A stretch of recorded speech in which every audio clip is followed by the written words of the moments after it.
আমাদের বাড়িতে আমার মেয়ের সাথে মাছ খাওয়া নিয়ে যুদ্ধ হলেও মাছের ডিমটা সে ভালোই পছন্দ করে। আজকে বাড়িতে ডিম আনাতে ভাবলাম প্রতিবার তো বড়া করা হয়, আজকে একটু ডিমের ঝোলই করা হোক।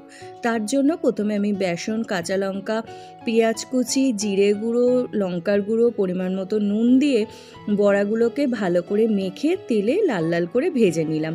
তারপর ওই তেলের মধ্যেই আমি আলু কুচি, পেঁয়াজ কুচি ভালো করে ভেজে নিয়ে বেটে রাখা মশলা, আদা, জিরে, রসুন, কাঁচা লঙ্কা, সেই মশলাটা দিয়ে দেবো। দিয়ে ভালো করে নাড়াচাড়া করে তাতে কিছু গুঁড়ো মশলা যেমন পরিমাণ মতো নুন, স্বাদ অনুযায়ী চিনি, লঙ্কার গুঁড়ো, জিরের গুঁড়ো আর ওই 1 চামচ মতন টক দই দিয়ে ভালো করে মশলাটা কষিয়ে নেব।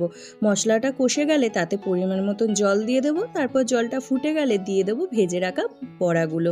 তারপর বড়াগুলো ভালো করে ফুটে গেলে আমাদের তরকারি রেডি। সত্যি খেতে খুবই ভালো হয়েছিল। আর ভিডিওটা ভালো লাগলে